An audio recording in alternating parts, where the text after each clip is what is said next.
વિરુદ્ધ વધુ 2 ગુના નોંધાયા. બાળ ફિલ્મ બતાવવાના નામે સ્કૂલોનો સંપર્ક કરાતો હતો.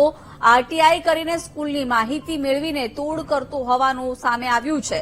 50થી વધુ સ્કૂલની આરટીઆઈના દસ્તાવેજો સીઆઈડી ક્રાઇમે જપ્ત કર્યા છે. મહેન્દ્ર પટેલના ઘરમાં કરાયેલા સર્ચ દરમિયાન 1 કરોડથી વધુની રોકડ અને આરટીઆઈના દસ્તાવેજો મળ્યા છે.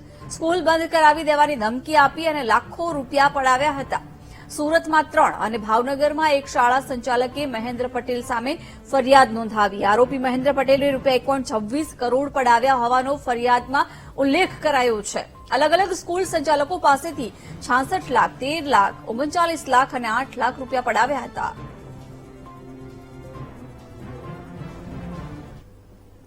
સ્કૂલ સંચાલકો સાથે તોડ કરનાર મહેન્દ્ર પટેલને લઈને તપાસમાં શું સામે આવ્યું છે તે આપણે જાણીશું અધિકારી સાથે. સર, ખાસ તો કેવા પ્રકારની તપાસ કરવામાં આવી છે? 4 ગુના દાખલ કરવામાં આવ્યા છે. શું તપાસમાં ખુલ્યું છે? અમારા જે પહેલા ગુના હતો એ અમારા પાસે જે ઇનપુટ હતો અને તે ઇનપુટ ઉપર ખાસી મહેનત કર્યા પછી અમે દાખલ કરેલું છે. અને બાકીના 3 ગુના જે છે, એક પહેલા ગુના દાખલ થયા પછી અને મીડિયામાં એ માહિતી મીડિયાથી પ્રસારિત થયા પછી જે એ જ રીતે બાકીના સંસ્થા ચાલક સ્કૂલ સંચાલકો સાથે જે છેતરપિંડી અથવા ધાકધમકી કરીને પૈસા પચાવી પાડવાનું કામ થયું હતું તે બાબત એક લોકો સામે આવીને એના આધારે અમે ગુના દાખલ કરેલ છે. તો અમારી પાસે અત્યાર સુધી 4 ગુના મેઇનલી સાઉથ ગુજરાતના જે અલગ અલગ સંસ્થા ચાલકો છે, જેએમબે છે, કેપિટલ સ્કૂલ છે, સ્મૃતિ સ્કૂલ છે, પછી ક્રિપ્ટન સ્કૂલ છે, આ 4 સંસ્થા ચાલકો તરફથી ગુના દાખલ કરવામાં આવેલ છે. અને આ 4 લોકો પાસેથી કુલ મળીને 1 કરોડ અને 26 લાખ જેવી મોટી રકમ એ વ્યક્તિએ પચાવી પાડેલ હતી. અને આગળ અમે અપેક્ષા છે કે હજી પણ વધારે સંસ્થા ચાલકો અમારી પાસે આવે છે તો હજી વધારે આ કેસમાં આગળ ગુના અને રકમ પણ નીકળશે. મહેન્દ્ર પટેલની એમઓ કેવા પ્રકારની સામે આવી? કેવી રીતના સ્કૂલોને ટાર્ગેટ કરતો હતો? એક ઈમો જે છે, એક તો इसमें આમાં એક જાણવા લાયક બાબત એ છે કે આ મહેન્દ્ર પટેલ પોતે લગભગ 1985 થી શિક્ષણ ખાતા સાથે સંકળાયેલ છે.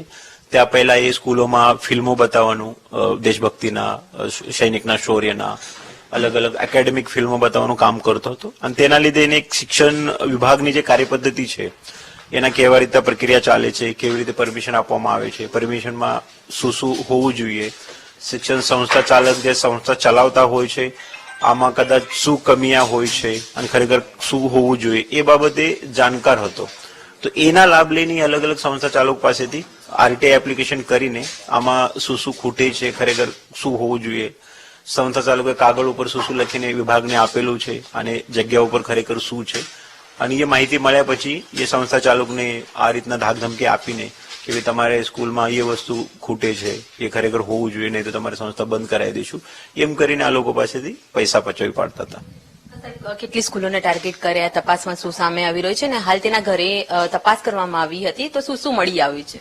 અમે જે 27 તારીખે અમારા ઇનપુટના આધારે એમના ઘેર રેડ કરી હતી પહેલા કેસ માટે, તો ત્યારે અમારી પાસે લગભગ 1 કરોડ અને 46 લાખ જેવી માતબર મોટી રકમ કેશમાં મળી હતી. સાથે સાથે 200 જેવા જથ્થાબંધ ફાઇલો મળ્યા હતા. તો એ આ જ ફાઇલો છે એની ભૂતકાળમાં જે અલગ અલગ સંસ્થા વિશે માહિતી એજ્યુકેશન ડિપાર્ટમેન્ટમાંથી માંગી હતી. તો તપાસમાં હજી વધારે અમારી પાસે અરજદાર આવે છે. આપના થકી તમામ જે સંસ્થા ચાલક અને શિક્ષણ ખાતા સાથે સંકળાયેલ લોકો છે એને અમે રિક્વેસ્ટ પણ કરીએ છીએ કે આપણા પણ સાથે આવું કોઈ દુર્વ્યવહાર થયો હશે તો સામે આવીને ગુજરાત પોલીસને સંપર્ક કરીને આપ ફરિયાદ પણ કરી શકો છો. તો અમારી ઇન્વેસ્ટિગેશન હજી ઓપન છે, તો ઘણી બધી ફરિયાદ આવે છે. અમે એના પુરાવા અને ઇનપુટનું એનાલિસિસ કરીને વધારાનો ગુના પણ દાખલ કરાવી દઈશું. મહેન્દ્ર પટેલ સિવાય બીજા કોઈનું નામ સામે આવે છે કે એકલો જ કરતો હતો કે કોઈ બીજી કોઈ ટીમ એને બનાવી હતી? કેમ કે ગાડી જે રીતના લઈને જતો હતો, ધમકી આપતો હતો સ્કૂલ સંચાલકને, આટલા બધા પૈસા જયારે પડાવતો હતો. આ બાબતે હાલ સુધી જે મુખ્ય આરોપી તરીકે મહેન્દ્રભાઈ પટેલનું નામ સામે આવેલું છે, એમને અમે અરેસ્ટ પણ કરેલું છે. ખરેખર એના સાથે ટીમમાં કોઈ કામ કરતા હતા કે કેમ, બાકી વિભાગમાંથી કોઈ આમાં સાથે સંકળાયેલ હતા કે કેમ, એ બાબતે અમે ઝીણવટપૂરે તપાસ કરીએ છીએ. અને અમે અપેક્ષા છે કે એકલા વ્યક્તિ કદાચ એવું કામ ના કરી શકે, તો આમાં અન્ય લોકોની સંડોવણી હશે તો તે બાબતે પણ સીઆઈડી ક્રાઇમ તરફથી જરૂરી જે કડકસર કાર્યવાહી છે એ કરવામાં આવશે. સાથે સાથે એની જે પ્રોપર્ટી અથવા પૈસા પચાવી પાડેલ છે એ પૈસા ક્યાં રોકાયેલ છે, કઈ જગ્યા રોકાયેલ છે, તે બાબતે પણ અમે અમારા ઈઓડબ્લ્યુ છે એના થકી એ પણ તપાસ કરીએ છીએ. તો એની એક પ્રોપર્ટીની વિગત પણ આપણે મેળવીને એના વિરુદ્ધ પણ અમે જે બાકી મની લોન્ડરિંગના જે કાયદો છે એના હેઠળ દરખાસ્ત કરવા વિચાર કરીએ છીએ.